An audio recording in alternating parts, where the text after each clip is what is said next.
no reservations, and gave expecting nothing in return? What would happen if we understood that our ability to produce wealth is not based on our own ability, but on God's character? Everything that we have comes from God, and He is able to bless us abundantly, so that in all things at all times, having all that we need, we will abound in every good work. Would you trust God with your 100%?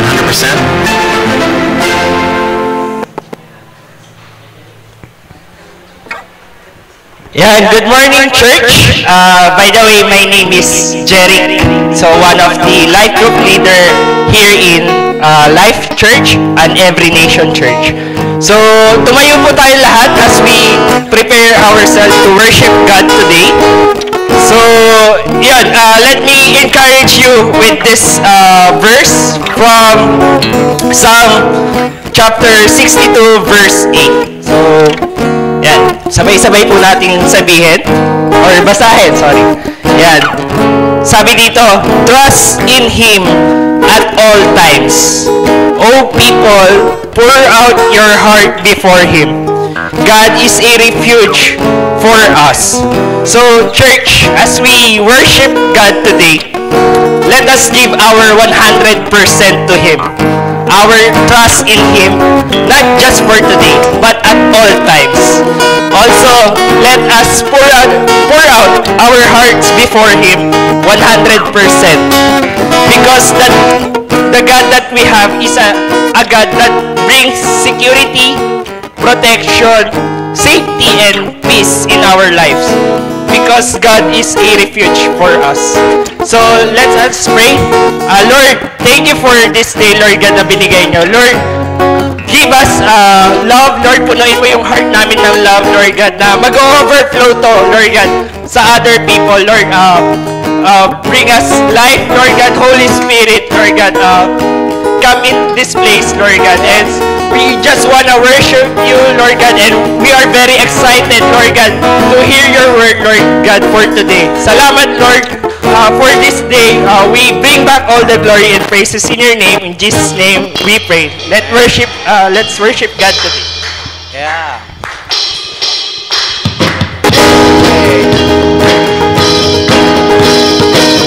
How many of you here believe that the joy of the Lord is our strength? Amen? Amen. And this joy comes with the morning.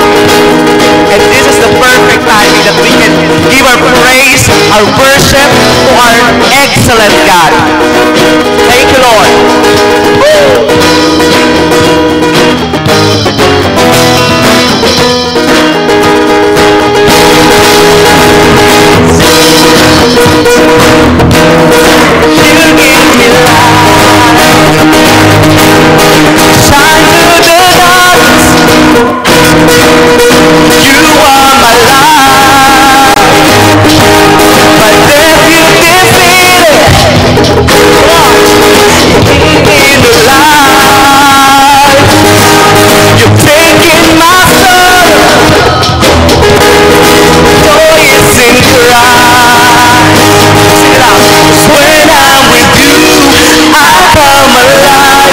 Days full of love, I dance through the night when I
joy is overflowing in me.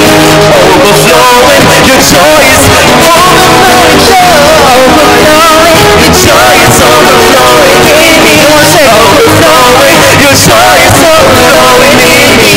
Overflowing, your joy is overflowing in me. Overflowing, your joy is overflowing in me. Overflowing, your joy is overflowing in me.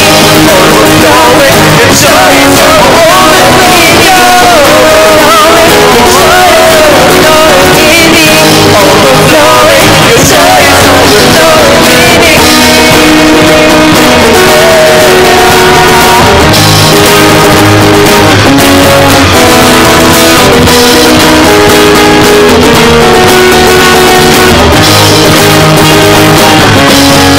When I'm with you, I come alive.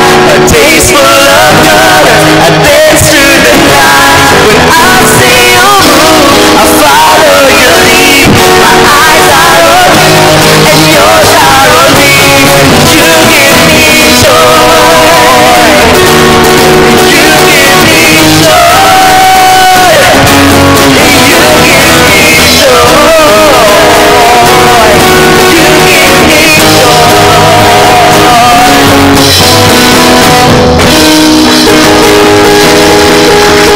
Thank you, God.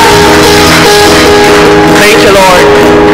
Thank you, God, because at all times you are faithful, Lord. At all times, God, you are gracious. And at all times, God, you are forgiving. We thank you for your love, our Savior and our Lord Jesus. At this morning, Lord, we will bless your name. We will sing to you, God. We will sing, God, with all our hearts, with all our soul, and with all our might, because you deserve it.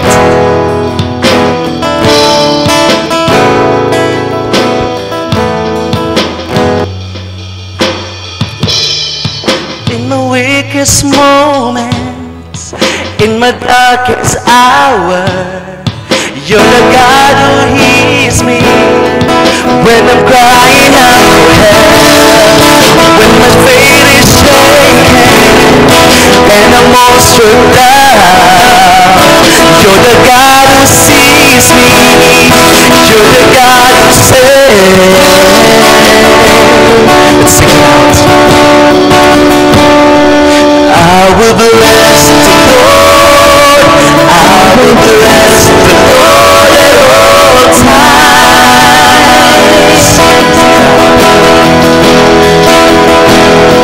I will bless the Lord. I will bless the Lord at all times.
bless the Lord at all times.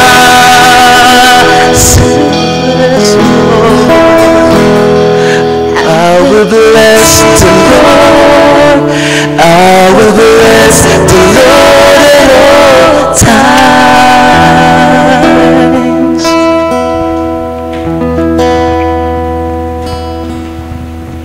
Lord, thank you, God, for giving us, Lord, this grace to bless your name. It is only by your grace, O God. That's why we can bless your name. We come, Lord, from the security that you will bless us. That's why we can give our thanks to you, we can praise you and worship you. Thank you, Lord. In Jesus' name, amen. So good morning, everyone. I am Lyra. I'm one of the life group leaders here in Life Novaliches. So in time of giving, let us read from 2 Corinthians chapter 9, verse 8. And God is able to make all grace abound to you, so that having all sufficiency in all things at all times, you may abound in every good work. So this is Paul writing to the church in Corinth in times of need. Na God is able na pag-apawin yung blessings niya sa buhay ng bawat isa. Can you say that? God is able para mapunan lahat ng pangangailangan natin. At hindi lang yun, kundi para mag-umapaw pa yung blessing sa ibang tao para makapagbigay din tayo sa mga mabubuting gawain. Isn't it kay Lord din ang gagaling yung ability to give back the tithes and to give our offerings to Him. And by that, naaalala natin that in Him, diba, we remember that He first gave us. That is His Son, Jesus Christ. And by that, we are able to give back our tithes and our offerings to Him. Not just only the resources na pinagkatiwala sa atin ng Panginoon, but the very lives that we are living.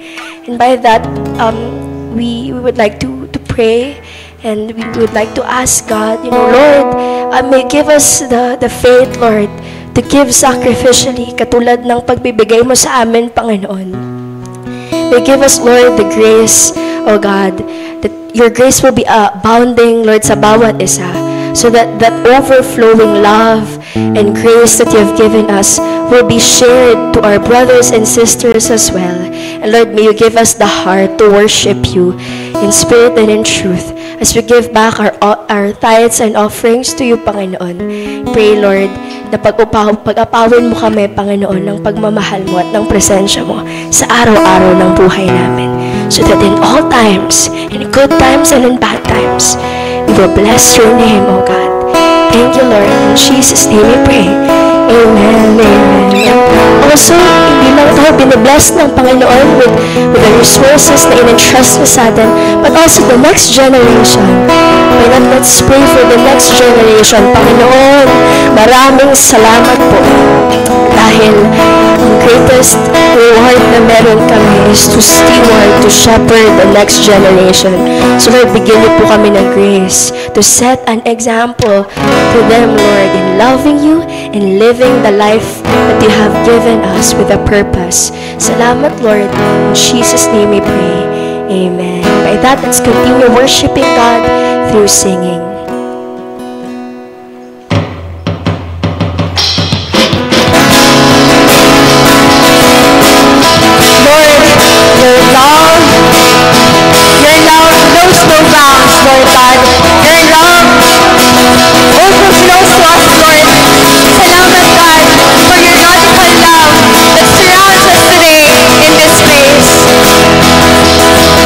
Oh,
this is the word of the Lord for each and every one of us in 2 Corinthians 9, verses 1 to 15. Let's all read. Now, it is superfluous for me to write to you about the ministry for the saints, for I know your readiness, of which I boast about you to the people of Macedonia, saying that Achaia has been ready since last year, and your zeal has stirred up most of them. But I am sending the brothers so that our boasting about you may not prove empty in this matter, so that you may be ready, as I said you would be. Otherwise, if some Macedonians come with me and find that you are not ready, we would be humiliated, to say nothing of you for being so confident. So I thought it necessary to urge the brothers to go on ahead to you and arrange in advance for the gift you have promised, so that it may be ready as a willing gift, not as an exaction. The point is this: whoever sows sparingly will also reap sparingly, and whoever sows bountifully will also reap bountifully.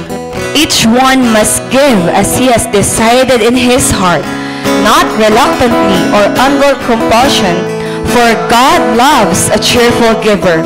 And God is able to make all grace abound to you, so that having all sufficiency in all things at all times, you may abound in every good work. As it is written, He has distributed freely, He has given to the poor, His righteousness endures forever. He who supplies seed to the sower and bread for food will supply and multiply your seed for sowing and increase the harvest of your righteousness. You will be enriched in every way, to be generous in every way, which through us will produce thanksgiving to God. For the ministry of this service is not only supplying the needs of the saints, but is also overflowing in many thanksgiving to God. By their approval of this service, they will glorify God because of your submission that comes from your confession of the gospel of Christ and the generosity of your contribution for them and for all others, while they long for you and pray for you because of the surpassing grace of God upon you. Thanks be to God for His inexpressible gift. Lord, indeed, thanks be to God. Lord, we thank you, Lord, for this morning. Salamat, God, that we are blessed, God, to be in your presence. Thank you, Lord, for your word, God, that will accomplish its purpose today. Lord, many are the worries that we have, Lord, in our life. But, Lord, may you just give peace to each and every one of us. That this time, Lord, we will just set apart our hearts to you, God, na marinig ka namin, Lord. Makilala ka namin ng mas malalim, Lord, through your word. And even, Lord, the grace, Panginoon, na i-live out namin, God, itong word that will be preached to us this morning. Thank you, Lord. And may you be glorified, God, in our midst. This we pray in Jesus' name. Amen and amen. And good morning, everyone. And good morning po sa ating lahat. Batiin naman natin yung bawat isa ng good morning before we all take our seats. Ayan, of course, ayan, salamat sa ating music team for leading us into that powerful, worship. And we're so happy, no, na this morning, yan, magkakasama tayo muli, yan, to worship God as one family, and even to receive His word, no, for us. Yan, medyo makulimlim lang kanina, but yan, thankfully, medyo umaaraw-araw na. So again, if some of you are first time to join us, ako si Teresa. I'm one of your campus missionaries, yan, serving here in Life Novaliches, of course, together with our Nova leadership team. And I just want to honor them, no? Wala sila ngayon. Dahil earlier, kaninang 3 a.m. nga yung call time nila, pero kaninang 5 a.m., yan, meron tayong Grace for Life. Yan, naginanap sa Pasay. It's sponsored by Dunkin. If hindi pa po natin alam, Real Life is a foundation wherein we support underprivileged students, no? And hindi lang yon, it's more on discipleship, no, discipling them and their families, coaching them. Yan, character development, and of course, teaching them about life or leadership, integrity, faith, and excellence. So all our staff, yan, andoon, lumipad sila kaninang umaga with some of our students din, some of our young professionals. Yan, kami lang ni Pastor. Pastor, kaway-kaway naman dyan. Naiwan, yan, and I'm privileged to have this opportunity to preach God's message for us this morning. Yan. Thank you so much. If hindi man tayo nakatakbo, yan, halata naman ba't naiwan tayo?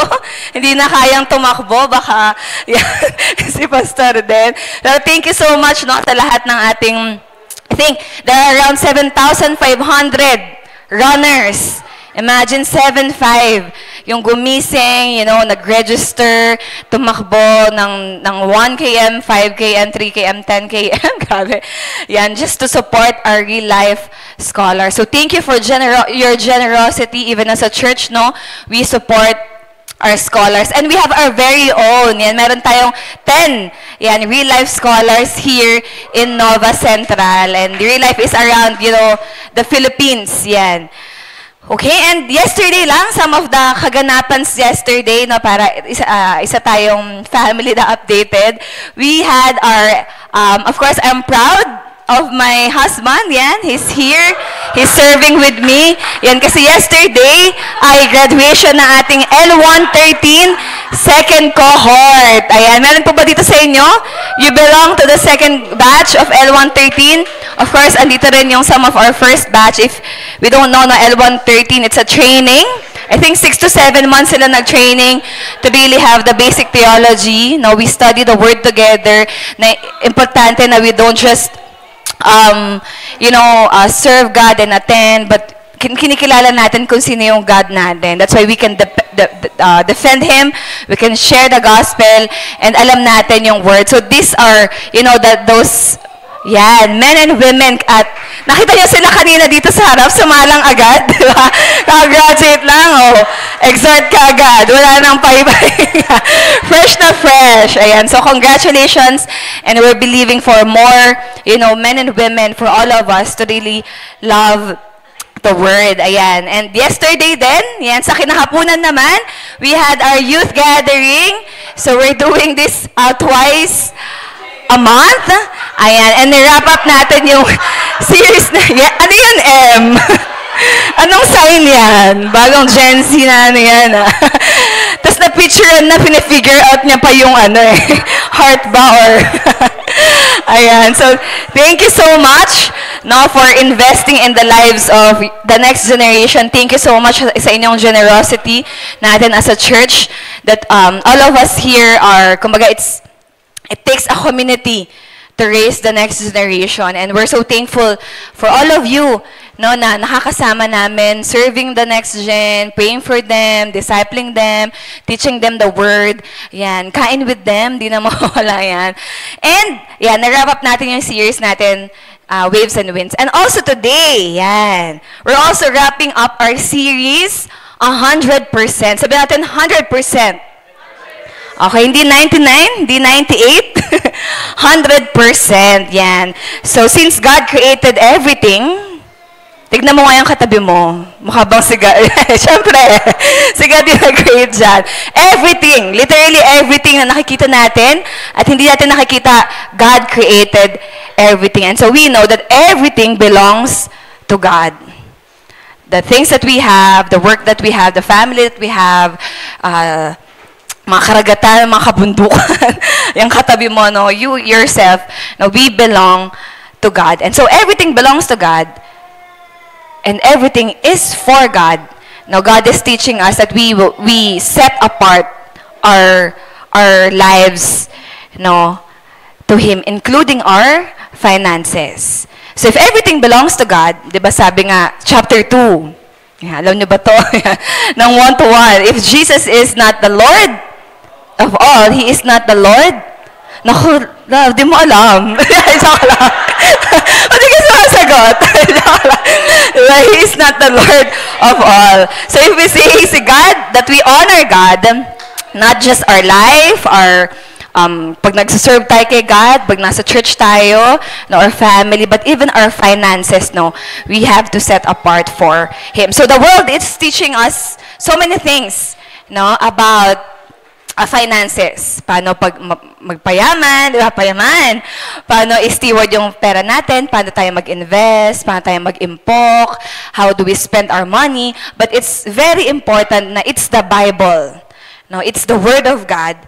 No, the biblical principles that will guide, it's the biblical principles that will guide our giving. So, recap lang. If, andito ba kayo, nasubaybayan niyo ba yung week 1 to 3? Yan, somehow. Okay, minsan yung sa 2 p.m., no? Tagalog natin, minsan yan. So, ngayong 10 a.m. First week, we talk about setting apart all that we have for God. Now, in Proverbs 3, we say that we honor the Lord with our wealth and with the first fruit of our produce. No, and we learned that, ako din, ay, kumbaga parang, parang alam niyo, ewan ko if you can relate sa akin, pero parang yun yung, kasi sometimes, most of us, or sige ako na lang, para wag na, we think na yung 10% nabigay na natin kay God. Okay na yun. Basta nabigay ko yung tithes ko, tapos sumobra pa yun, may offering pa yun. Then, the rest of my money, ako na bahala. Kung saan ko i-spend, anong bibilin ko, anong babayaran ko, ako na. But we learned, no, through, tignan mo, pwede si Brain, Coach Tabs, tama yung first yun mo yan, Coach Tabs, ayan, syempre siya yung ating resident preacher. At tumatakbo siya with Peter, yan, kayo na pala, yan, sila ni Ate Krista. So we know si Peter, na hindi lang yung 10% na bigyan natin kay God, okay na yon, but the 90%, how do we steward the 90%? Because the 100% belongs to God. And us, His people, we are also stewards, kumbaga. If we give the 10% to God, the 90%, we become good stewards. Sabihin mo nga sa katabi mo, steward ka. Yan na, steward ka. Yan. So, pinagkatiwala ni Lord sa atin. And how we spend that, we should honor God. Week 2, we set apart our hearts through our giving. We learned, no, na storing up treasures here on earth, no, ma-destroy lang, mananakaw lang, mawawala lang eventually. But when we store up our treasures in heaven, now even moth will not destroy and thieves will not break in and steal. And so for where our treasure is, kung nasaan pala yung treasure natin, andun yung heart natin. So we learn that train natin yung heart natin to give to God. Kasi kung yung heart yung mauuna, alam nyo naman, ang heart natin, kung saan-saan pumupunta kapag hindi natin, hindi natin tinuruan, no? Tumatawa si Rain. Parang iba yung iniisip mo, Rain, niya. Ayan. Nakita ko kasi yung tao niya, parang, asan kaya yung heart niya, no? Pero whenever, kasi yung heart natin, it said, the Bible is clear that the heart is deceitful above all else. So kung saan pumupunta yung heart natin, tapos sinundan din ang treasures natin, we don't know where it is. But we train our hearts na magbigay kay God. We put our treasures to God. We set apart yung giving natin kay God. Then our hearts will eventually follow. And so dahil inuna nating ibigay kay God, it's a training. It's not something na, tama ba, innate sa atin.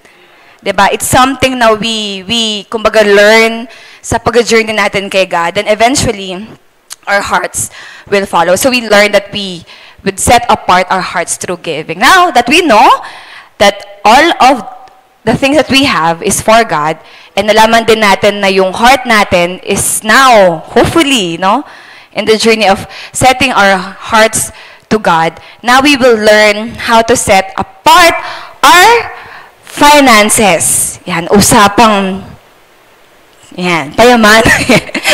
We'll see how the Bible will tell us that. We set apart our finances for God's purpose. And what is God's purpose?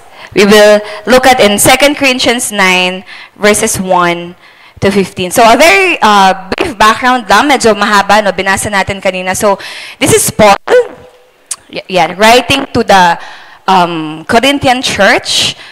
And so, before he wrote this letter, yan, context lang, context is the key para malaman natin ba't niya sinusulat tong letter na to. It's because there was a prophet, ang pangalan niya ay Agabus. Yan. Prophet Agabus. Gusto mo ba yan? There's a prophet. Parang, ba't ko ba nasabi yun? There's a prophet named Agabus who prophesied. Ngayon, nag-prophesy siya na magkakaroon ng severe famine in the entire Roman world. Okay? So again, there's a prophet named Agabus na nag-prophesy na magkakaroon ng severe na famine sa buong Roman Empire or sa buong Roman world. And of course, it happened. So there was a severe famine and ang kumbaga, one of the places na, kumbaga, hard hit o kumbaga sobrang natamaan ng famine na yon is the city of Jerusalem. So if you know a famine, nako, ano to? Scarcity of food. Yan, kakayanin ba natin yan? Yan, di ata kaya ni Grace to. No, na for many years may kakulangan sa food. Imagine mo yon, hindi mo alam hanap kung saan ka mahahanap ng mga kain sa araw-araw. And so, and it's also recorded na it's the longest and most devastating famine that happened in the Roman Empire. And yun nga, sobrang, kumbaga, natamaan yung Jerusalem. And siguro, hindi naman na malayo sa atin, naranasan din natin yon for the last 3 years of pandemic, no, that has started in 2020. Yan, naranasan din natin na talagang pupunta sa grocery, kailangan kuhain mo na lahat, di ba? Bawal lumabas. Ganyan, kumbaga, every people or every person, nag-i-import talaga ng grocery, ng food, and so on.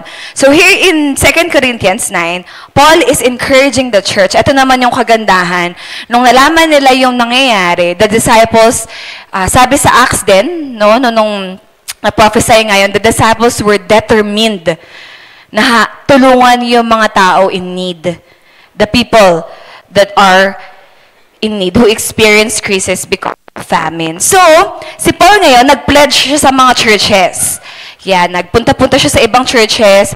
And then, unang nag-pledge na mag-give is the church of Corinth, which is sa Achaia, in the city of Achaia. Pero, unang nagbigay, if you will read yung chapter before this, yung chapter 8, it's the Macedonian church na though yung Corinth, yung unang nag-pledge na they will give, magbibigay, kumbaga, nag-prepare pa lang sila as a church, as a people of God.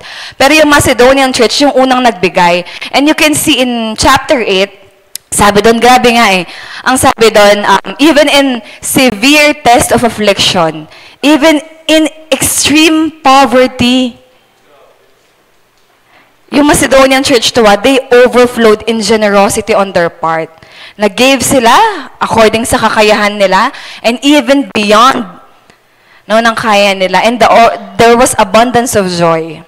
There was overflowing generosity on their part. So kumbaga, grabe yung pinakitang generosity ng Macedonian. And so, Paul now writes to the Corinthian church in verse 1, now it is superfluous for me to write to you about the ministry for the saints. Ayan, ano yung superfluous? Ayan, ibig sabihin lang yan, parang, hindi na dapat ako nagsusulat sa inyo, dapat, normal na to sa inyo. For I know your readiness.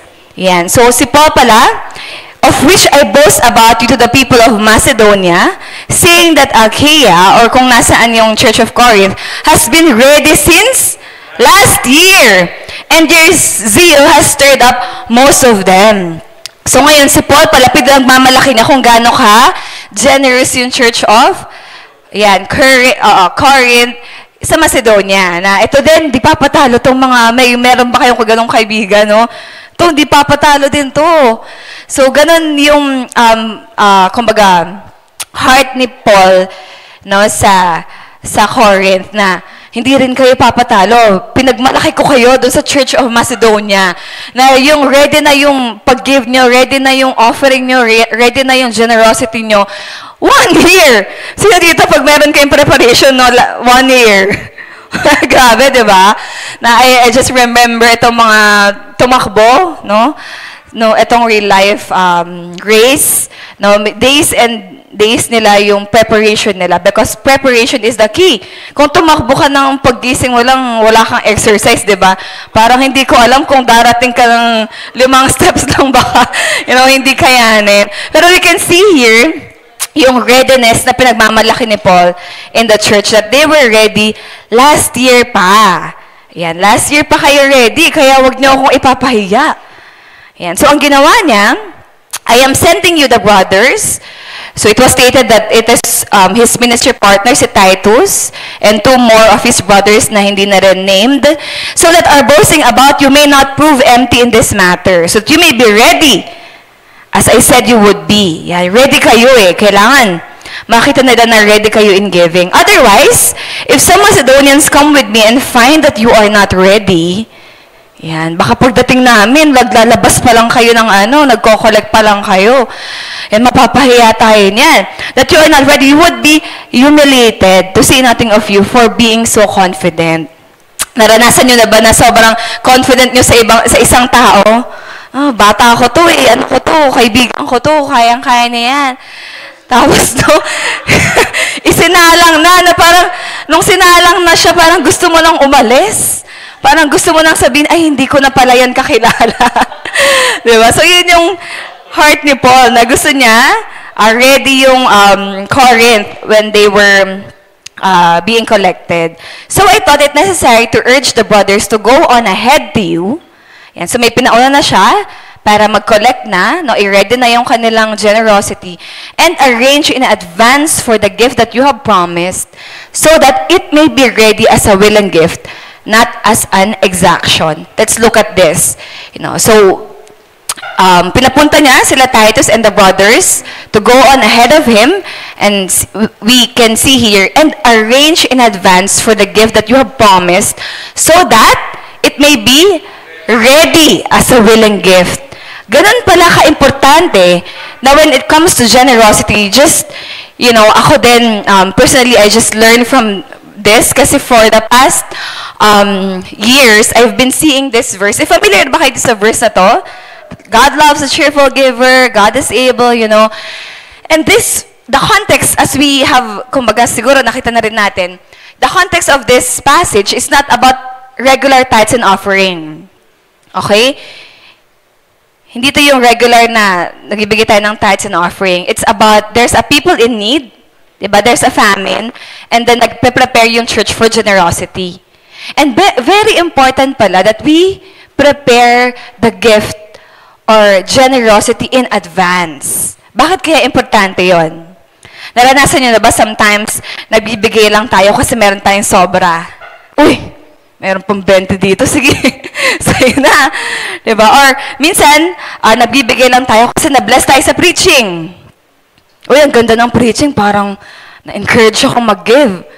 O kaya naman, yung worship, yung time of worship natin, sobrang kang, na-experience mo si God, na-remind ka ng love ni God, then you just give. Pero, napaka-importante pala na we set aside a portion of our income for generosity. Later on, we will see bakit. And I know, most of us, wala pa tayo, baka meron na ba? Na gano'n, na talagang sa budget natin, meron tayong portion na ito, pang-bless ko to. Pang-give ko to kay God. Kapag merong student na kailangan pamasahe, pang-kain, bigay ko to sa kanya. Na pag meron akong ka-workmate na, in need, I know most of us, kasi even me, kumbaga andun pa rin ako sa process of learning that. Pero ganun pala ka-importante that we prepare ahead of time or we set apart a budget for generosity. Kumbaga, pre-decided na tayo na itong portion ng income ko na to will go to this part, to this person, to this missionary, to this church. We set aside. Bakit? So that it may be ready as a willing gift. Dahil na-set apart mo na siya, na-set aside mo na yung portion of your income, Pag binigay mo siya, it is with a willing heart. Magaan sa yung ibigay. Kumbaga, nasa sobre na yan, or nakatabi na yan. Hindi siya exaction. Hindi siya para kang nanakawan. Alam mo, meron ka, tapos, kailangan, sige. Tapos biglang, wala na pala akong pamasahe pa uwi. Parang mali ata yung nabigay ko, parang nasobrahan ko ng piso. Diba? Bigla ka nilang after, marirealize mo, para akong nakuhaan doon Para akong no choice doon Diba? Parang nawalan ako bigla. And so, after nun, you'll worry, diba? Mas stress ka. Naipangbigay ko pala yung pang merienda ko mamaya. Paano na ako niyan? Diba? It's important that we, set our hearts this gift as an advance. So how do we set apart our finances? So now, how do we set apart? Kasi alam ko, tinuturo pa yun sa atin ni Lord Tama ba? It's something that God is, journeying us even through this series of 100%. So how do we set apart our finances for God's purpose? In verse 6, the point is this. Ito na, may point na si Paul. Whoever sows sparingly will also reap sparingly. And whoever sows bountifully will also reap bountifully. Yan. So, this is a kumbaga, principle that is familiar to all of us. No, it's a sowing and reaping. Tama ba? Na kung ano yung tinanim mo, yun yung aanihin mo. And true enough, nasabi dito, hindi naman sinabi kung ano yung amount, ano yung specific na isosow mo, but we can see here na kung ano yung sinow mo, yun din talaga yung aanihin mo. Kung nag-sow ka ng sparingly, dito yung ano bong yan, yung favorite na gagawa ni Bong, is sparing, yan. Sabi ng sparingly, kakaunti. Kakarampot. So kapag pala nag-sow ka ng kakaunti, eventually, wag mo naman asahan, di ba? For example na lang, the farmer itself. Kung ano naman yung ilang seed man yung tinanim niya dyan, eventually, yun yung mag-grow. Di ba? Hindi naman nagtanim ka ng isang seed lang, tapos babalikan mo after, alagaan mo, expect mo forest siya, di ba? So whatever you seed, whatever you plant, kung onti man yan, sparingly, eventually, yun din yung iririp mo. And whoever sows bountifully, kung sino naman yung maraming tinanim, maraming nilagay na seeds, nagpatubo, will also reap bountifully. And so, later on, we will see, ano ba yung i-reap? So, kung nag-sow tayo in generosity, what do we reap? What do we expect na i-reap natin? Because some of us, we think, na if nag-sow ka ng gantong amount, di ba lagi natin sabi, ibabalik din ni Lord yan. Kung bless ko si ganito, bless ko si ganyan, nagbigay ako sa church, ibabalik ni God yan. That's true. Kumbaga, a part of that is true. Pero we will see a greater view, ano yung i-reap natin when we sow. In verse 7, so, how do we set apart our finances to God? I think meron akong question dyan. But in verse 7, each one, bawat isa sa atin, must give as he has decided in his heart, not reluctantly or under compulsion, for God loves a cheerful giver. God loves a cheerful giver. God loves a cheerful giver. Tignan mo nga yung katabi mo, mukha bang masaya yan ngayon na eto na naman, pag-uusapan na naman natin yung generosity. Eto na naman, may encourage na naman ako, tapos kailangan ko na naman magbigay. Diba? How do we give? How should we give? No? So again, many understood this passage na it's for a regular tithes and offering. Kasi parang sabi dyan, each one naman pala must decide. So kami pala magda-decide kung magkano, kung ito, kung saan. No? Pero again, this passage is not meant for regular tithes and offering. Na kung ano lang dinecide ko, yun yung ibibigay ko kay God. It's about generosity. Now, we decided in our heart in advance ano yung ibibigay natin. Not reluctantly or under compulsion. So again, hindi sure, hindi rin tayo nagdadalawang isip, no, hindi rin tayo napilitan lang kasi andyan na yung offering bag. O kasi ganyan, nag-message sa akin si ganito, kailangan ng ganito sa church, nag-message sa akin si ganito, kailangan niya ng help. No, hindi tayo napilitan because we are pre-decided, nag-decide na tayo in our heart what to give, when to give, how much we should give, for God loves a cheerful giver. Now we see, paano pala tayo nagiging cheerful in giving? Nagiging cheerful tayo in giving pag nakaset apart na yung finances natin for that specific giving. Kaya kapag one aspect, of course, our tithes and offering. One aspect is our, kumbaga, generosity to other people. Dahil meron tayong nakaset aside, nagigets nyo ba yung point? Dahil pre-decided na tayo, meron na tayong nakaset aside na portion. Kaya pag nagbigay tayo, masaya tayo. Kasi it's not something na nahugot mo lang. It's not something na, eto na lang yung meron ka. It's not something na sobra mo lang or tira-tira mo lang. It's not something na nahugot mo lang. It's something that you have already set apart. That's why pagbigayan na, pag may nangailangan na, kapag magbibigay ka na kay God, pag magbibigay ka na sa missions, it's an overflow. Hindi siya part ng budget mo, hindi siya part ng, everyday expenses mo. That portion is for God or is for the people in need.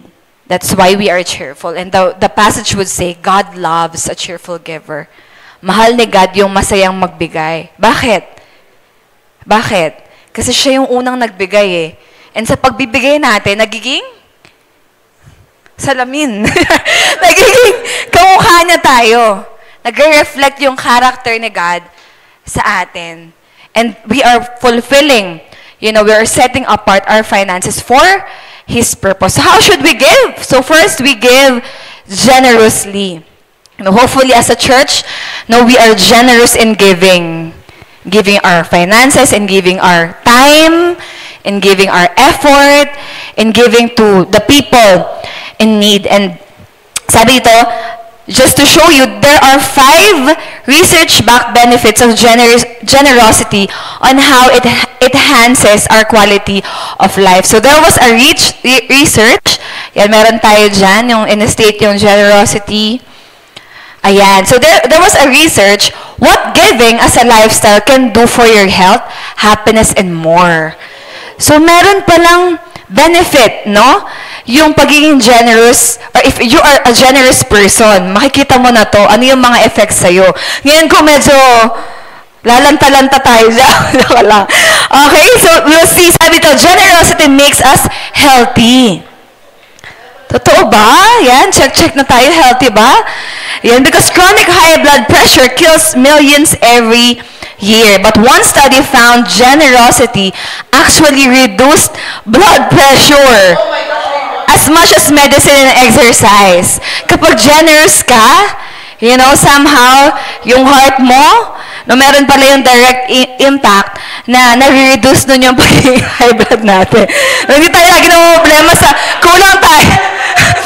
Parang iba naman yun, nagbigay ka pero high blood ka pala, no? Parang, wag naman ganon.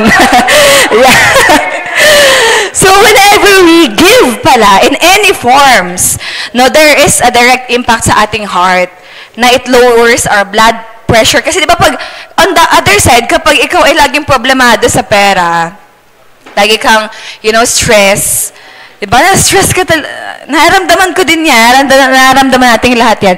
Sometimes yung stress, or most of the time, stress can, produce in us many illnesses. So ang kalaban niyan ay generosity, o diba?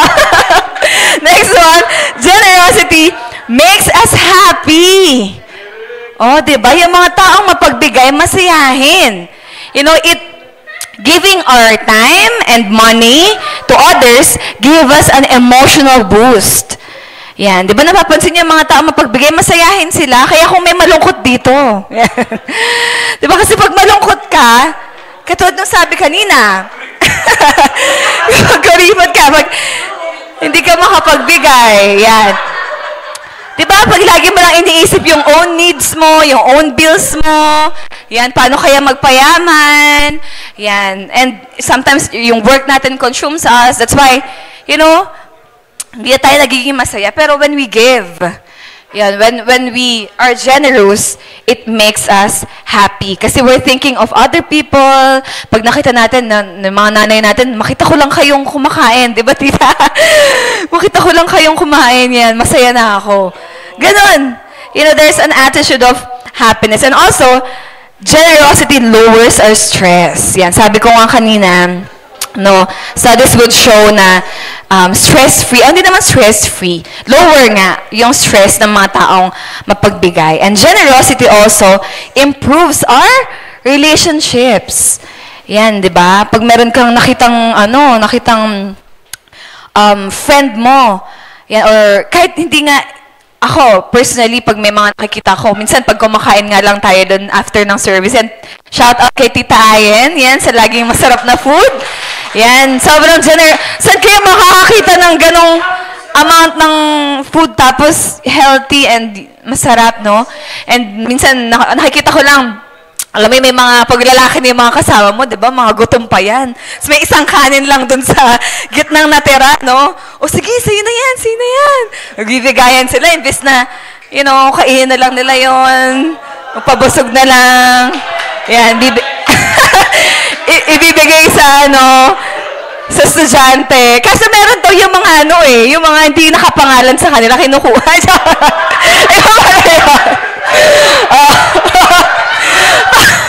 Parang lahat tayo nakarelate doon, ha?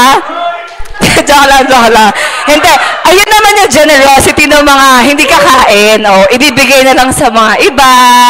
Yung mga gusto pang kumain, gustong dumalawa. Okay naman yung mga mag-serve pa ng tupin, ibibigay. So, those generosity, it improves our relationship to one another. Yung mga taong binibigyan natin, they're blessed. And pag tayo din yung binibigyan, we are, kumbaga, hopefully, our aim also is to bless others. Di ka ba? Pag naranasan mo na bigyan ka, pag tumahimik, naranasan mo bigyan ka, masaya ka rin mag-give. And lastly, generosity extends our lives. Ito na pala ang susi.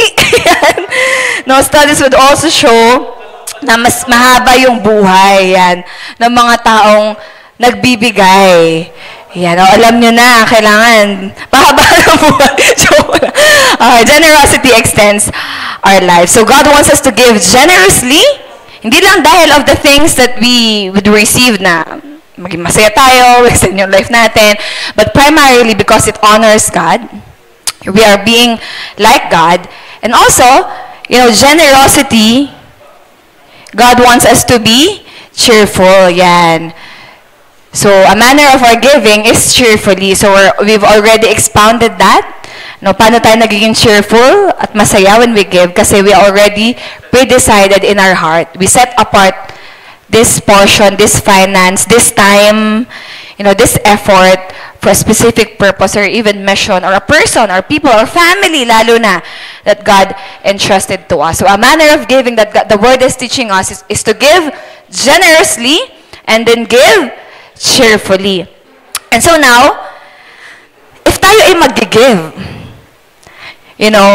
hindi naman to something na, honestly, if to be honest, before natin makilala si Lord, nagbibigay naman tayo. Pero before, it's not something na innate sa atin. It's not something normal. It's not something na generously and joyfully and cheerfully natin ginagawa. Now, who enables us to give? In verse 8, sabi to, God is able. Yan, yung exhortation ni Coach Liara kanina, no? God is able.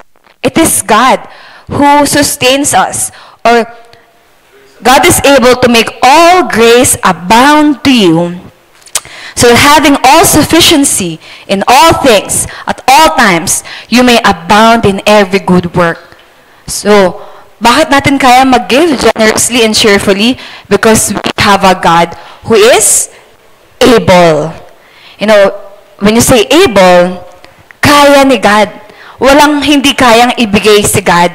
Sapat-sapat, minsan higit pa, minsan even yung mga luho natin, Shopee, for me, yan, binibigay ni God. Having enough. And sometimes, nakadepende lang sa atin kung paano natin siya in-steward. Kasi most of the time, si God, sapat-sapat yung binibigay niya sa atin. Amen ba? Never pa nagkulang si God for His people.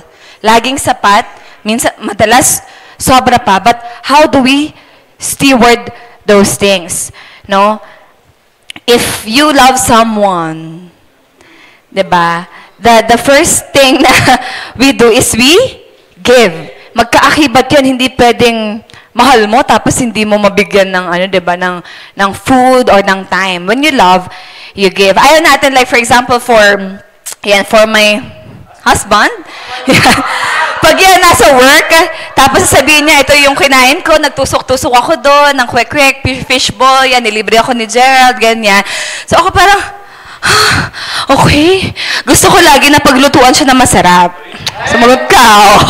Lagi gusto ko na i-prepare ko yung sa kanya healthy, ganyan, pag-uwi siya ng dinner, kahit yung presentation ng food, ganyan. Kasi, I love Him. Pero what more si God?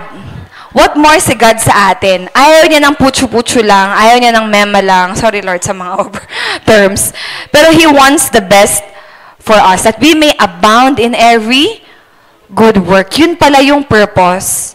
How do we steward? Si God, sapat-sapat yung binibigay niya sa atin. But how do we steward? Sometimes, we think na, si God, ito sapat yung binigay niya, sobra pa. Kaso, kung saan-saan natin, remembering how we spend the 90%, minsan kung saan-saan. Oh, Shopee. Isa na ako dyan. Diba? Ay, mga pangbahay. Gamit naman pangbahay. Okay naman, kung saan-saan mo binayad na subscriptions, mga unnecessary things that you don't need. Tapos minsan nagkukulang ka na dahil sa sarili mong paggasta. The way you spend your money and you say, ano ba yan si God? Nagkukulang, ganyan. Pero it's literally how we, spend it, where it goes. How we steward it. Yan, minsan hindi talaga kulang, pero sobrang yan, gastadora, ano ba sa lalaki? Gastadoro. Yan. Natin, sa mga bagay na hindi natin kailangan. Yan. So, sapat si God, but how do we steward it? And balik tayo dun sa verse, that we may abound in every good work. Yun pala yung purpose ni God, kung bakit niya tayo sinusustain. Kung bakit He is sufficient at all, imagine, at all things. At all times. Sa lahat ng pagkakataon, lahat ng panahon, yan, that we may abound in every good work. Yun pala yung purpose nun. Na tayo, magamit natin yung generosity natin for a good purpose. For generosity, for the church, for the mission of God, for our families, for the things that na-entrust ni God sa atin. And if we remember the second week, kung saan natin nilagay yung treasures natin, andun yung heart natin. And hopefully, how do we put yung treasures natin kay God is when we love Him and when we love others. Minsan nagkukulang tayo kapag nauuna lahat ng pangsarili natin. Tama ba? Pag nauuna natin yung sarili, focus on what we lack, what we need. Pero when we choose to live for other people, when we love people, when we choose to give, then we are being Christ-like. Kasi sabi nga ni God, kapag when you save your life, malulose mo yun. Pero when you lose your life, ang Bible is, kabaliktaran of what the world teaches us. But kapag nabawasan ka at may nawala sa'yo, that is the time that you will gain something. That is the time that you will save your life when we are generous. So, in verse 9, yan, sabi dito, nag-quote ng isang prophecy, He has distributed freely. He has given to the poor. His righteousness endures forever. So, nag-quote ng passage, from Psalm na ito, it portrays how a generous person is. Sabi doon, He has distributed freely. He has given to the poor. His righteousness endures forever. Nagbigay siya sa poor. Nagbigay siya freely. His righteousness endures forever. His righteousness endures forever. The reward is something with eternal value when we give. His righteousness endures forever. Balik tayo dun sa kanina. Whenever we sow sparingly, we reap sparingly. Whenever we sow bountifully, we reap bountifully. Now, what does we reap?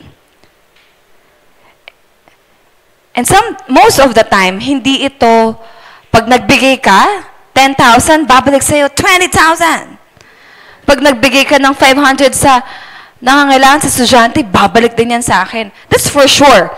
Be blessed tayo ni God in ways that we cannot imagine. Pero hindi lang material gain yung nire-reap natin when we sow. It is spiritual gain.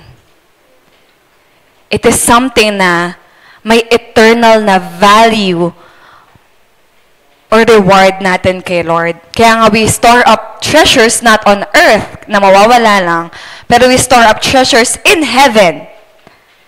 Diba? Because ang purpose ni God for generosity is righteousness. And verse 10, He who supplies, si God na to, He who supplies seed to the sower and bread for food will supply and multiply your seed for sowing and increase the harvest of your righteousness. Sinabi ulit dyan na it's not increase the harvest of your money, of your bank, of your wealth, pero it will increase the harvest of your righteousness. So it is God, we see here, that it is God who supplies the seed. Siya yung nagbibigay sa atin ng seed. The resources that we have comes from God. And the bread for food will supply and multiply. He is the one who even multiplies the seed. Hindi pa to yung iririp mo ha. Even yung resources mo pa lang. He is the supplier, He is the giver, and He is the one who is able to multiply. Dito pa ba kayo? Kasama ko pa ba kayo? Yan. Giver na siya ng seed. Siya pa yung nagmumultiply ng resources na meron tayo for sowing.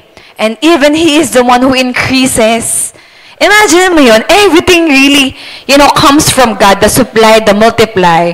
And even yung harvest natin, the increase of that comes from God. And we see here, ano ulit yung i-reap natin? Ano yung i-harvest natin? It is righteousness. Yan, what does righteousness mean? It is doing right by God.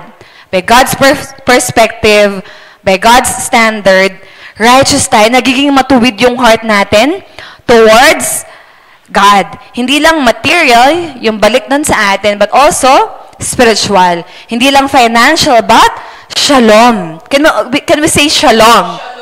Yan, if we remember yung past years natin, shalom. Whenever we are generous, God makes us shalom. Meron tayong peace, meron tayong wholeness, meron tayong joy that can never be found in anything. So it's righteousness that we reap. No, it's righteousness or blessings na binibigay sa atin ni Lord in every aspect of our lives. Masaya ba tayo na lumalakad tayo kay God? Lumalakad tayo na kasama natin si God. Na nagiging kamukha niya tayo every single day. Na kung siya ay generous, nagiging generous din tayo. Nagiging righteous tayo in the way we spend our money, in the way we spend our time, in the way kung saan napuput yung portions natin. Kasi remember, wherever we put our treasures, andun yung heart natin. So we see here, it's very clear na it is God who is able to sustain us. It is God who supplies everything that we need. It is God who increases us. It is God who multiplies us. It is God who gives the harvest. And again, the harvest is not always material, money. Ang balik din sa'yo, pera. Though, kahit ako naisip ko na yun dati, pag nagbibigay ako, babalik naman ni Lord yun. That's true. Pero are we thankful na it's not just money that God gives, but really shalom, the righteousness, yung tama yung heart natin before God. And so if God is like that, He is the one who supplies for us. What is our part? In verse 11, you will be enriched in every way. O, inano pa? I-enrich tayo ni God in every way. Hindi lang itong aspect ng life natin, just one aspect, because kasi nag-serve ako kay God, bless ako ni God. God is able to enrich us. Pagyayamanin tayo ni God. In every way. Parang nakikita ko yung mga mukha niya. Totoo ba? Saan banda? Hindi ko feel. But God really enriches every one of us in every way.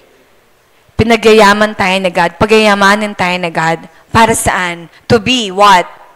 To be generous in every way, which through us will produce thanksgiving to God. That's one purpose as well. Na pag tayo ay pinagyaman ng Panginoon, hindi lang for us. For our past series, Pastor Tim has been talking about this, na hindi tayo blessed ni God for the blessing to stay in us. Pero nararanasan natin yung fullness ng blessing pag nagiging channel lang tayo. Alam mo yung channel, daluyan ka lang. When God enriches you, it's not just for you to be blessed, but for your families to be blessed, for your workplaces to be blessed, even your circle of friends mo to be blessed, the church you are in to be blessed, the lost people to be blessed, and that in every way, which through us will produce thanksgiving to God. Diba whenever kapag nakakaranas tayo ng, it's either may taong nag-bless sa atin, may taong naging generous sa atin, lalo na pag in need. Diba lagi natin, thank you Lord. Kahit itong taong ito yung nagbigay sa'yo, the praise goes to God. Tama ba? Thank you, Lord. Alam kong ginamit mo tong tao na to para, hindi naman niya alam yung sitwasyon ko, hindi naman niya alam yung pinagdadaanan ko, pero itong simple act na to, Lord, thank you na ginamit mo siya for blessing me. Thank you, God. And pag meron naman tayong binabless na ibang tao, na hindi natin alam yung pinagdadaanan nila, basta nakita lang natin sila, or students, or even our family that we bless, diba? Even yung mga tao na hindi kilala si Lord, diba? Salamat sa Diyos. Salamat sa Diyos na bigla nilang nakikilala si Lord. Bigla silang nagpapasalamat kay God. Kasi yun yung direct effect when you experience generosity eh. It produces thanksgiving to God. Tayo, nagpapasalamat tayo kay God. Naaalala natin si God. Diba? We remember His faithfulness. And even the people outside, even the people who don't know God, or people who know God, they bring thanksgiving to God. Yeah, I just remember very quick lang nung wedding namin, ni Raymart. Like ko itong sinishare kasi sobrang grabe yung generosity nun ni God sa amin. Kasi masyadong mahaba yung story, but ang dami pa namin talagang to be paid on the day. Pero ang faith namin, ang trust namin that God will, if we obeyed God to be, in marriage, that God will sustain us by faith. And even pa nga nung araw na yun, parang kahit syempre, dahil kita mo yung kailangan mo pa kita mo pa yung kulang So, parang tanghali pa na, nag-ask pa ako, the human heart, parang nag-ask pa ako sa ate ko, pag hindi talaga kinaya, alam mo na, tulungan mo na ako, ganyan-ganyan. The human heart, but still, after our wedding, everything was fully paid. Wala kaming, kumbaga wala kaming utang. Tapos sumobra pa. And nung pauwi kami, all we can say is thank you, Lord. Talagang umiiyak kami in thanksgiving to God because we've experienced the generosity of people. And we know that's God, using people. Because God is calling us, tayong mga tao niya, to be generous and to be like Him. Now, what happens when we give? Ano na yung nangyayari? Or ano na yung impact when we give? Verse 12, for the ministry of this service is not only supplying the needs of the saints, but is also overflowing in many things, giving to God. Again, hindi lang to yung tulong nila, yung tulong ng Macedonian Church, yung tulong ng Corinthian Church, to the Jerusalem na affected ng famine, hindi lang to supplying the needs of the saints, kasama yon. The saints dito, hindi ito mga santo mga kapatid. Hindi rin ito mga full-time. It's the body of Christ. It's those people who put their faith in Christ. We are already called saints. So hindi lang ito supply lahat ng pangailangan nila na, I think, Si Paul, no, when we studied this together, almost 10 years siya na nag-collect at nag-pledge to churches para masustain yung needs ng Jerusalem. Imagine how generous, how even in extreme poverty, even in lack. Now, sabi nga sa Bible, I just remember no shinare ni Pastor Tim, na yung mga nagbigay, imagine mo yun, nagbigay silang lahat. Tama ba? And even yung mga marami sila, binigay nilang lahat. So, di ba pag nagbigay ka, dapat mawawalan ka? Di ba? Kasi binigay mo eh. Pero the Bible would say, lahat sila, wala. Everything was in full. Everything was, everyone was well-fed. Walang nagkulang ni isa. Even yung nagbigay, nagkaroon. Kasi yun yung naging culture eh. Generosity, giving to one another. So what happens? What is the impact of our generosity on the lives of the people around us? People will be grateful and glorify God. Now, we don't know ano na yung naging effect nun sa Jerusalem, pero imagine mo, in a severe famine, may mga tao talagang nagbigay, nag-pledge for them na makasurvive every single day. I think nag-last yung famine for 3 years, parang pandemic din, if I'm right, I'm sorry, for AD 45 to 47. Yan. So, ilang years din yung famine. So, people will be grateful and glorify God. So, what happens when we give?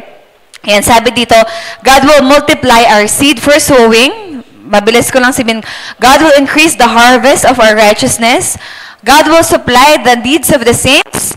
Our generous giving will overflow in many thanksgiving to God, and God will be glorified through our giving. Because of the generosity of the church, yung mga tao, they start to praise God. They start to know God. Ano kaya yung meron dito sa mga taon to na nagbigay sila sa amin? Diba? Yun yung makikita ng tao sa atin eh. Ano yung meron sa inyo? Parang di naman kayo ganun kayaman. Di naman ganun kayo ang dali kasing magbigay pag sobra-sobra ka eh. Pero when you're also, ito lang yung sapat ka lang, pero you choose to give, people will start to ask, ano yung meron ka? Diba? Sino yung God mo? And they will start to, glorify God. By their approval of this service in verse 13, they will glorify God because of your submission that comes from your confession of the gospel of Christ and the generosity of your contribution for them and for all others. So dahil dito sa ginawa niyong serbisyo at tutulungan, they will glorify God because of your submission that comes from the confession of the gospel of Christ. If we, God's people as a church, na experience natin yung fullness ng gospel ni Christ, what He did for us, how we are undeserving, how we are unworthy, how we deserve death, how we deserve punishment, pero ang binigay ni God sa atin ay kaisa-isa niyang anak, that we might be saved. Kung gaano yung God natin is so generous, it will just be natural for us to be generous. Tama ba? Imposible, church, na-experience natin yung gospel, fullness ng gospel ni Jesus, tapos maging madamot tayo. Tapos mabuhay lang tayo para sa sarili natin. Imposible yon. Hindi yun, nagko-connect.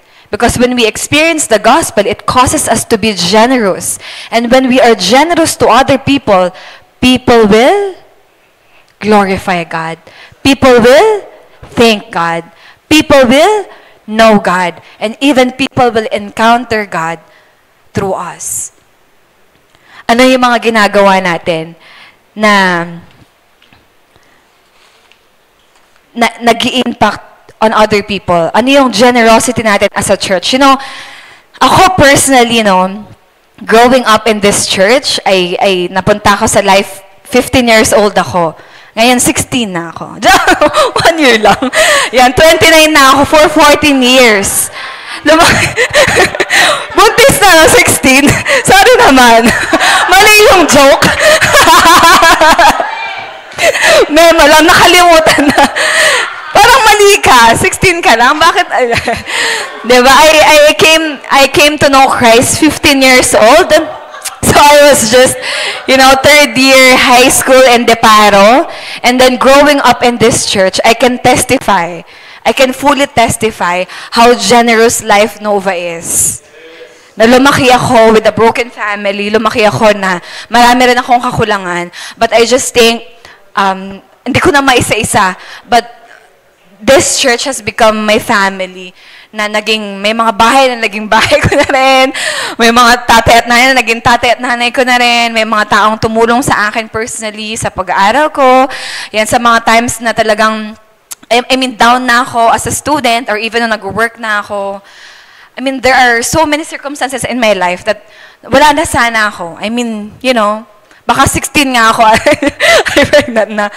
But this church has been so generous. Not just in finances, not just yung biglang abot ng food.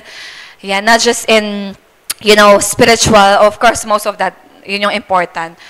Pero this church, I am who I am right now kasi sobrang generous ng church. May mga taong nag-invest sa akin, nagmahal sa akin. And I can fully testify that tayo, Life Nova, we may think, ang liit natin. We're just composed of 250 to 300, members. Pero gaano man pa tayo kalit sa ngayon, we believe na sobrang laki yung heart natin for the lost. Sobrang laki yung heart natin for the people na for ilang years pa lang tayo, but maraming tao yung nakakilala kay Lord dahil sa bawat isa sa atin. Maraming lives that has been touched because of the gospel. And so, what happens when we give? What happens when we give? Yung mga tao na pagbibigyan natin, na nakaka-experience ng generosity natin, they also glorify God and worship God. If hindi pa natin alam lahat ng ginagawa natin po dito sa church, we have Real Life. If you know Real Life, kayo na mention ko na, did you know that we have 1,500 Real Life scholars all around the Philippines? In different centers or churches that we have. And we're thankful na nag-open yung door sa atin. Meron tayong 10 Real Life scholars here in Nova Central. Palakpakan naman natin si Lord. That's just 10. And sa susunod na school year, by God's grace, we'll be adding more. Yan, nagbigay sila ulit ng slot sa atin. So, on November, yan, mag-scout tayo ng bagong scholars. If you know students, who are underprivileged, pero talagang may dedication to study, hindi lang financial assistance yung offer natin, but also character development, discipleship.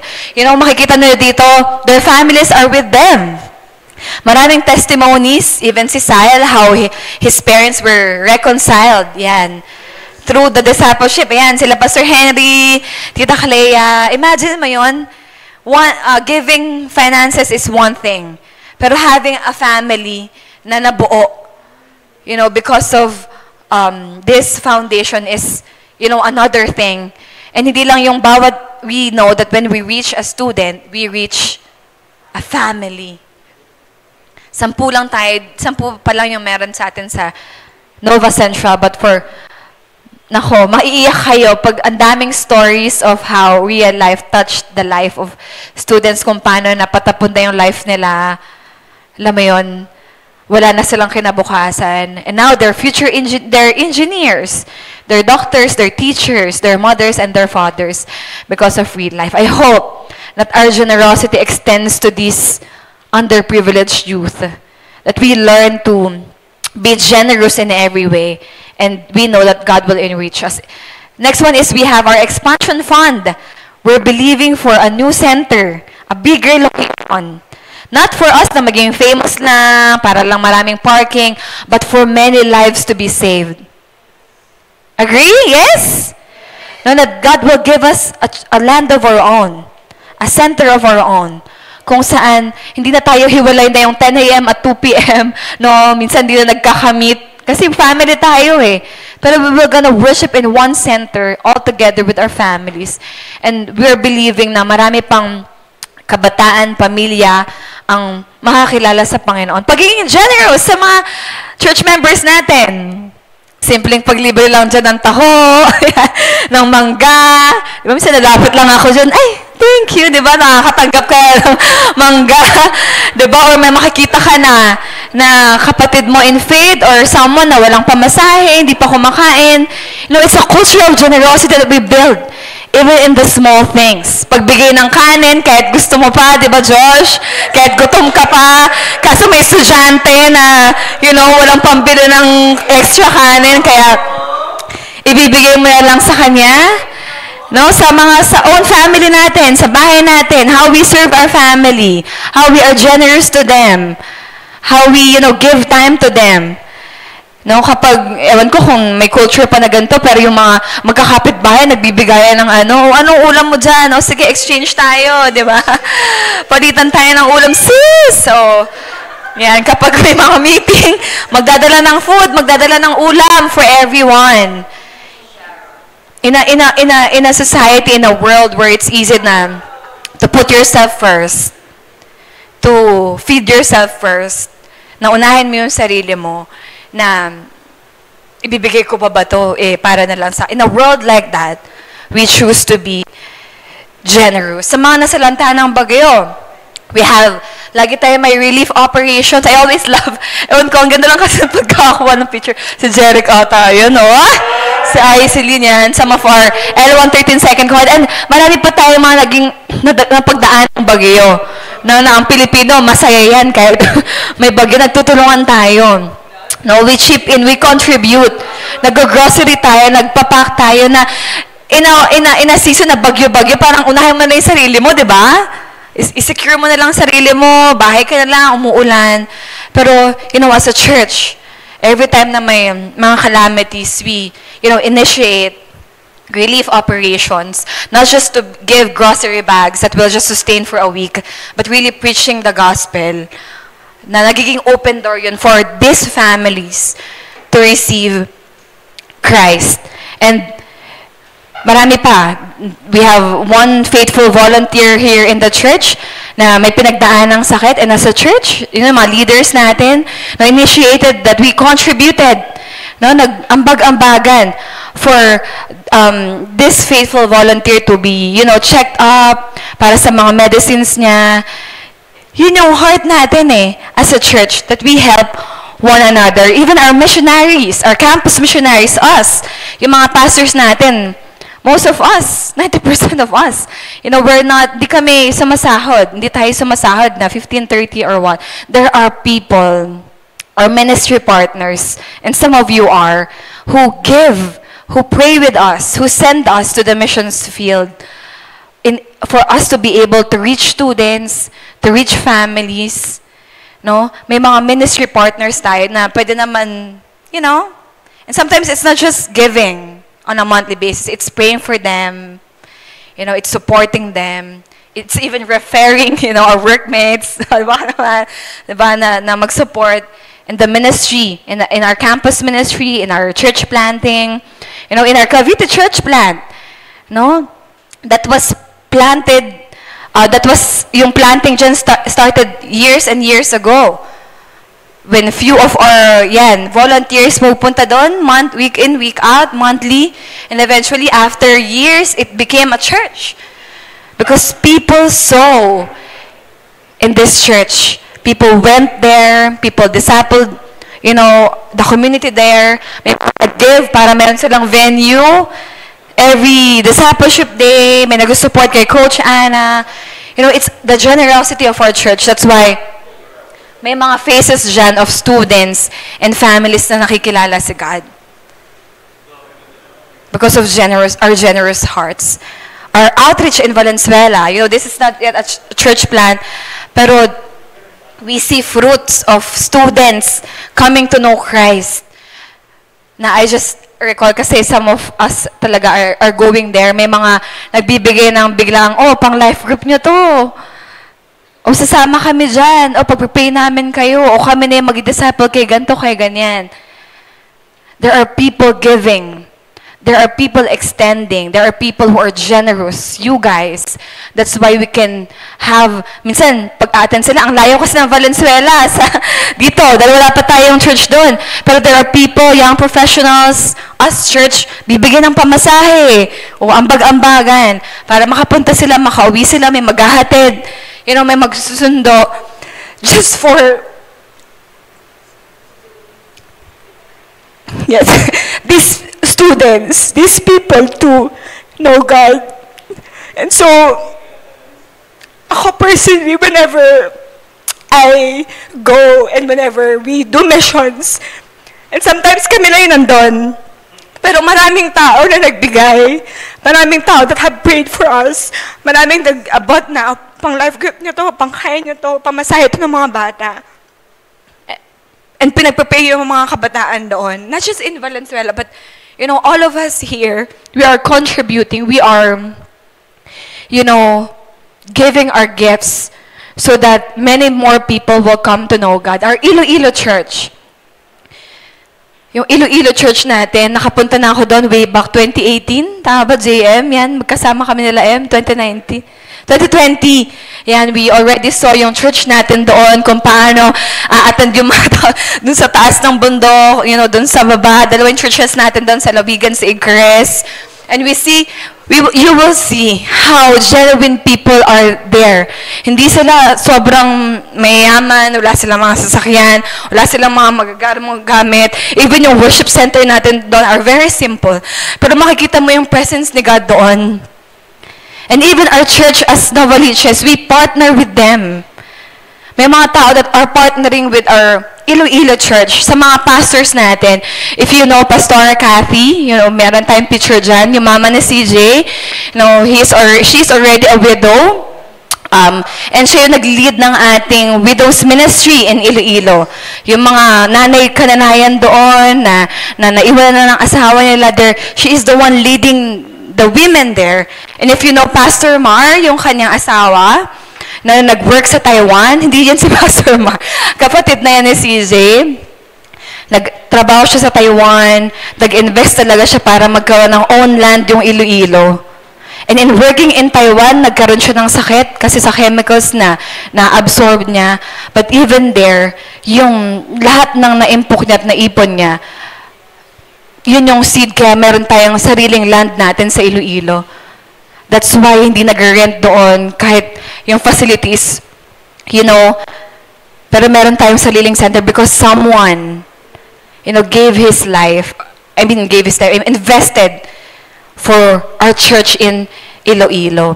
And we know CJ. Sometimes, we look at CJ na parang, parang siyang baby bear, parang siyang ni Papa Bear. Yan, pero itong batang to, ayan, anak siya ni Pastora Kathy, ni Pastora Marta, yung kapatid niya, yung isa. CJ is our missionary intern from Iloilo. Imagine, living, umalis siya doon to be trained here, na sobrang iba sa kanya yung language, iba sa kanya yung culture, and sometimes inaasar natin siya kasi yung mga quiz, candy, yung mga terms niya and all. Kasi medyo, tinatry niya pang sabayan yung pero, the adjustment that he has to make para he was able to be trained here. Iba man yung mga, kasi parang ibang, totally different. Though, nakasama naman natin siya for the past missions. Pero to really live here and be trained and walk by faith that God will provide for him. Napapasok siya ng school next year. And that by faith, God will bless him and ibabalik siya sa Iloilo. And just to end, tayo mga tao, pag nagbigay tayo, for example, nagbigay ako sa inyong lahat ng pizza, yan. Tag-isang buong pizza. Ay, sarap. Gutom na. Magtatanghali na. Okay, tapusin na. Nagbigay ako sa inyong lahat ng pizza, no? Tapos for most of you, sige, kain kasi gutom na, tanghali na. And then sino ba? Si Grace. Si Grace, ang ginawa niya, doon sa pizza na meron siya, kinuha niya lang yung isa. Isa lang. Tapos the rest ng slices ng pizza, pinamigay niya. O, pinamigay mo, ito, o, sa'yo na to, o, gutom ka. O, lumabas pa sa, dito, sa mahar na migay, sa Pet Almighty, o, tagi-isa kayong slice. Na if you are the giver, sino pa yung mas ibe-bless mo? Isn't it the person na nag-bless din ng iba? Kasi yung binigay mo sa kanya have multiplied and have blessed many people. And I believe CJ is one thing. It's just one person. Now when we bless him, we pray for him, we support him, lalo na mag-school siya, we are in faith. Na pag bumalik siya sa Iloilo, he will bless many people there. And ako kasi we're sharing, sinishare sa akin ito ni Pastor Tim, parang, parang si CJ, kasi binubuli-buli ko lang, ganyan. Nasar-asar ko lang, ganyan. Pero nagkaroon lang ako ng burden na ganun yun eh. When you bless a person, tapos naging generous siya sa iba, it will impact many lives. It will produce things giving to God, and many people will know God. Di ko lang mapigilan ding i-share. Nung gender reveal kami, all we have that very time, was to produce a dish. And isang dish lang, if alam nyo naman yun, yung favorite ko, yung carbonara. Tapos isang dessert, yung coffee jelly na medyo kinulang pa sa tamis.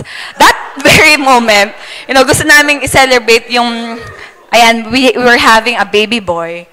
Yun lang yung kaya namin i-produce that time. It's just one dish pala and one dessert. Pero nung nag-start na yung gender reveal, people are coming, may dalang ganto, may dalang Shanghai, may dalang biko, may dalang palabok. Kasi ang dami namin eh. Sabi ko, by faith na lang talaga to. God will multiply. And nag-end yung review namin na may mga sobra pa, may mga tira pa kayo. May mga nag-design, may dalang cake. And I just can't stop thanking God that night. Ganun eh. Ganun yung naproproduce ng generosity, the culture of generosity. Na you see God in the lives of the people. And madalas, kahit na ito lang yung meron ka, dahil na-experience mo na i-enrich ka ni God, i-supply ka ni God, nagmumultiply yon in a harvest of righteousness that more people will know God. I just can imagine yung city of Jerusalem that time. When people are generous, when we have a culture of generosity, surely wala talagang magkukulang. Kapag nagbigay ka, may magbibigay sa'yo. Diba? Kapag may nagbigay ka, you know na si God yung mag-sustain sa'yo. It's a lifestyle. It's a culture that, as a church, hopefully, we are, embarking. And so, we're gonna pray that we will have this spirit of generosity in our church. That the only way, I always remember Pastor Tim would say, the only way out to poverty is generosity. Marami tayong iniisip na, paano pag nagkulang ako? This is even my own thoughts. Paano pag kami naman nagkulang? Paano pag binigay ko pa ito, tapos baka hindi na umabot sa Paano naman kami? Paano? But when we start to think, paano naman ako makakapagbigay? Paano ko ba kaya i-bless tong church na to, itong tao na to? Paano ko kaya ibigay yung extra rice ko dito? Paano ko kaya bibigyan ng pamasahe yung mga estudyante? When we start to think of other people, doon tayo na free from greed. When we start to be generous, and we say na yung riches natin are truly not on earth, but on heaven. Because when we become generous, and people nakilala nila si God, nagpasalamat sila kay God, yun yung totoong riches natin. It's people. That truly when we go to God, pag dumating na yung time na humarap na tayo sa Panginoon, God will not check our bank accounts, our investments, our material gains, the things that we have. God will ask of us, sino yung mga taong nakilala ang Panginoon dahil sa buhay natin. That when we face, the end of our life, it is the people. It is the people, yung mga tao, yung totoong kayamanan natin. It is the souls that have been saved. It is the people, family, students na nag-turn kay God, turn away from their sin and turn to God because they have experienced the generosity of His people. And even na-experience nila yung generosity of God. So let's all stand up and let's just, pray that God will give us this kind of spirit, generosity that would extend to students and nations and campuses and families. Lord, we thank you, God, for today. Salamat, Lord, for your message for us. Salamat, Lord, that as we wrap up this 100% series namin, we remember that it is you, God, who gave your all for us. It is you, God, who gave to us your 100%. That nung undeserving kami, nung unworthy kami, God, nung nasa darkness pa kami, God, you reached out to us, Lord, and binigay mo yung buhay mo sa amin. That's why we can have life and have it abundantly. That is your promise, God, for each and every one of your sons and daughters here, that you came so that we may have life and have it abundantly. Lord, each and every one of us here, Lord, we ask for forgiveness for so many times na we think we are in lack. For so many times, Lord, na winidhold namin yung para sa'yo. For so many times, Panginoon, na hindi namin inuna yung mga kapatid namin, hindi namin inuna yung ibang tao, because we focus too much on ourselves. Ano yung pangailangan namin, ano yung kakainin namin. Sabi mo nga, Lord, sa word mo, those who seek of these things are Gentiles. Pero kami ay mga anak mo, God, na alam mo na yung mga pangailangan namin even before we ask of it. Even before, Panginoon, hingin namin to. But you want us, God, na isik namin first your kingdom, your righteousness, God. And Lord, your promise is that we have all that we need. Thank you that you can make us abundant, Lord, in every way, so that we can be generous in every way. And salamat, Lord, sa pag-sow namin in the lives of your people. Salamat sa pag-sow namin sa kingdom mo. We will reap righteousness, Lord. We will have a harvest of righteousness na lalakad kami ng matuwid sa'yo. May kapayapaan kami. Meron kaming joy, Lord, na nakapag-bless kami, God. And even, Lord, we will reap eternal rewards. Lord, truly, Panginoon, our reward is you, Jesus. Our reward is in heaven. And even, Lord, yung eternal riches na meron kami are people, God. So kung paano mo, Lord, buksan yung puso namin, Panginoon, we have pre-decided, Lord, to put our treasures on you, God. To put our treasures on your people, God. And yung heart namin, Lord, will be set apart for you. And even our finances. Knowing and believing, Lord, that everything comes from you, God. Everything, God, belongs to you. And even yung bibigay namin sa iyo, God, at sa iba, comes from your hand. I pray, Lord, for each and every one of us, Lord, to have this spirit of generosity, God. Na lahat kami ay magbibigayan, lahat kami ay magmamahalan, that the world will know that we are your followers if we love one another. Na paglabas namin, Lord, pagbalik namin sa mga katrabaho namin, sa pamilya namin, God, sa mga kaibigan namin, Lord, sa mga taong una pa lang namin mga kasalamuha, Lord, sa mga lost. That we are being generous in our finances, in our time, in our serving for you, God, in preaching the gospel, Lord, that many more people will come to know you, Lord, because of our generosity. Lord, tulungan mo kami na ito ay maging culture sa aming church, ito ay maging culture sa aming pamilya, Panginoon, na lagi kang nakatulad ng churches, God, sa Macedonia. Even in extreme poverty, even in severe affliction, we are overflowed in joy. We are overflowed in generosity. We gave according to our means and even beyond. First to you, Lord, and to your purpose. God, may you set apart our finances. God, bawat isa po sa amin, Lord, pagyamanin mo po kami, Lord. I-bless mo po kami, Panginoon. Pag-umapawin mo po kami, God, upang bawat isa rin sa amin ay maging pagpapala sa iba.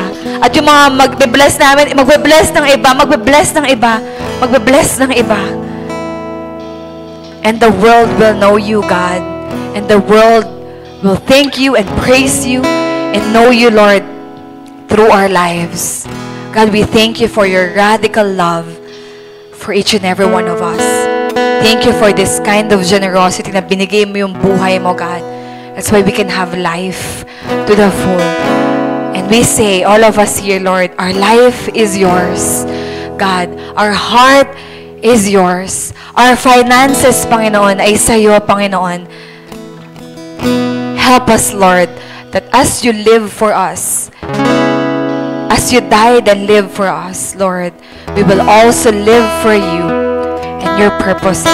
Maraming salamat po, Panginoon, that starting this day, Lord, turuan mo kami to make an impact, Lord, to plant seeds of faith in the campus, Lord, in real life, in the church members that are in need, in our families, Lord, in our students, God, sa mga life group namin, Panginoon, sa buhay namin, Lord, may we reflect you and may we be like you, a generous church, a generous men and women. Lord, we thank you and we worship you, Lord, for who you are.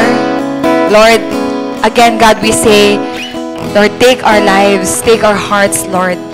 Everything belongs to you, God, and for you. This we pray in Jesus' name. Amen and amen. Let's respond in worship and praises to our God.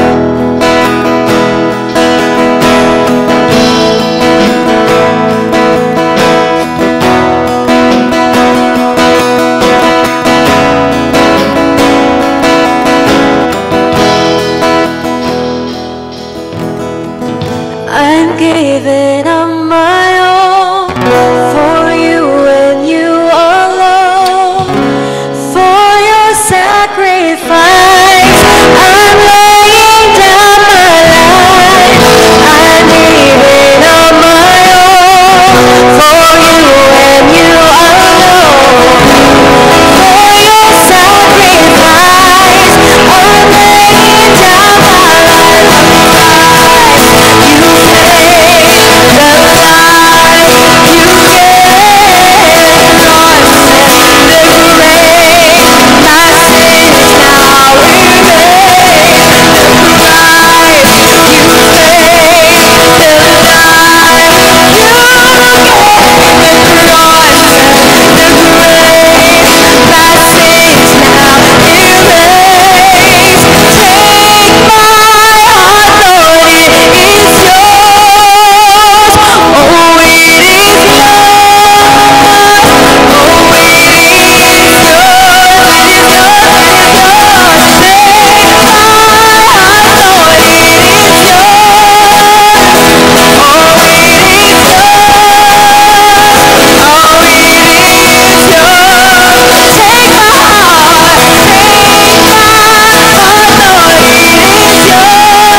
God to us for today. So let us close in prayer.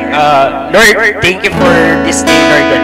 Thank you for your word, Lord. And Lord, teach us, Lord God, na maging generous, Lord God. Teach us to prepare the finances that we have for the generosity, Lord God, for other people, for students, Lord God, and for those people na nangangailangan, Lord God. Not for our own glory, but for your glory, Lord. Salamat, Lord, for your word, Lord. Always remind us of this word, Lord God, na nilagay mo sa heart namin, Lord. Holy Spirit, give us wisdom, Lord God. And I pray, Lord God, give us strength, Lord God, for next week, Lord God, for us sa mga mag-work, sa mga students, Lord God, sa studies nila. And salamat, Lord, for your overflowing love and grace to us, Lord God. We bring back all the glory and praises in your name. In Jesus' name we pray. Amen. So, ayun, few announcement lang po. So, next week, magkaaroon po tayo ng Life Day. So, if you have someone na wina one-to-one or, ayan, one-to-one, then tapos na kayo sa chapter 3. Tama ba, Coach? Chapter 3, you may register them sa ating Life Day next week, September 21. So, ayun, and ayun, you are now sent off, church. You may be a channel of blessings to other people. So, ayun, and see you next week as we will having our new series. Yeah, so, thank you.